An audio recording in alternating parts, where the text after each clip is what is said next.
Bradley Chubb is now a very rich man. The Miami Dolphins traded for him with a fifth for a first rounder, a fourth rounder, and running back Chase Edmonds. The deal was very expensive because not only did they trade that much draft capital for him, but they also invested a lot of cap space in him, signing him to a 5-year deal worth anywhere from $12 to $22 million a year based on incentives. Now, the deal was pretty expensive, and a lot of people were saying it was an overpay and he really wasn't worth that much. And it brought to my head the question of, would I really trade a first-round pick and sign him to almost $22 million a year for 5 years? So I looked at the film, because film doesn't lie. So let's get that film rolling and see what I saw in film and see if Bradley Chubb really is worth $112 million. Let's get into it.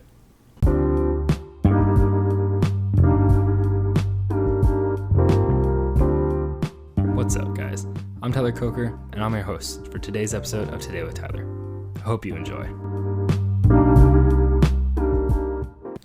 First, let's look at Chubb's strengths. Bradley Chubb's game revolves around pretty much two moves.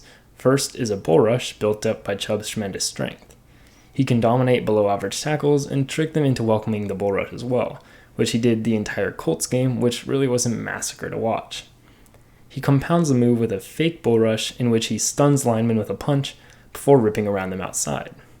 That combination keeps tackles honest against a bull rush, but can devastate when combined with his speed to get around the outside of the tackle.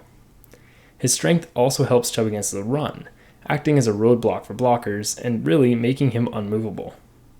He can't even be solo blocked by tight ends, as he simply overpowers them and makes a tackle through their blocks sometimes. Chubb isn't just strong either and has the speed, as I mentioned earlier, to rip around the edge or pull off impressive stunts, which he did often with the Broncos. With that speed, Chubb can play as a true outside linebacker and can even fall into zone and man coverage to confuse quarterbacks and ruin his plays because he's just that athletic. That said, Chubb wasn't a perfect player to watch. Especially against the Jaguars, Cam Robinson crushed the bull rush, and Chubb could be seen engaging with the blocker, but never pushing into the pocket, almost getting stuck. When he gets a good bull rush, he often can't combine with other moves to release from the blocker and actually sack the quarterback either, instead just putting pressure in the pocket. That seems to be a recurring issue with Chubb as well.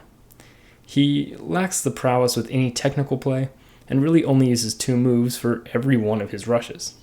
When he does rarely win with his hands, which he really doesn't even try to use them very often, he doesn't have the bend, as we see in a lot of elite pass rushers, to flatten his angle and attack the quarterback, but just to rush around the back of the pocket and apply pressure that way as well. And against the run, Chubb isn't perfect either and tends to get sucked into the play, often losing the edge and getting sealed off a bit too often for an edge rusher of such high caliber. So Bradley Chubb, while he isn't perfect, is a Miami Dolphin. That said, he's going to Miami to be the edge number 2, which is a bit of a relief.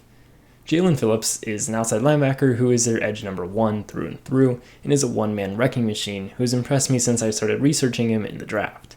He's a fantastic edge who wins with speed, strength, and some technical prowess as well, so he does a very good job winning however he needs to. So by adding a complement like Bradley Chubb on the edge, who's going to win a lot with strength and isn't as much of a quick guy who flies around the offensive line, you're going to be adding a good 1-2 punch that can layer rushes, which is extremely important when you're trying to create a defense that really flows together instead of just a couple individuals on the defensive line who are all rushing independently. But it also is kind of difficult to look at it from a team building perspective because you have Jalen Phillips who's on a rookie deal, but now you're paying your edge number 2 $112 million. That's a lot of money to be spending on a guy who's not even your best edge rusher. So sure, there's room for him to develop, and he's still a very young player, and really only is in his 3rd full season since he's gotten injured a decent amount of times in his NFL career. So there is still room for him to improve, but if he doesn't and you're just waiting on a strength guy and then you have your speed guy on the edge with Jalen Phillips, you're really putting a lot of investment into a guy who might not be the perfect fit for your team.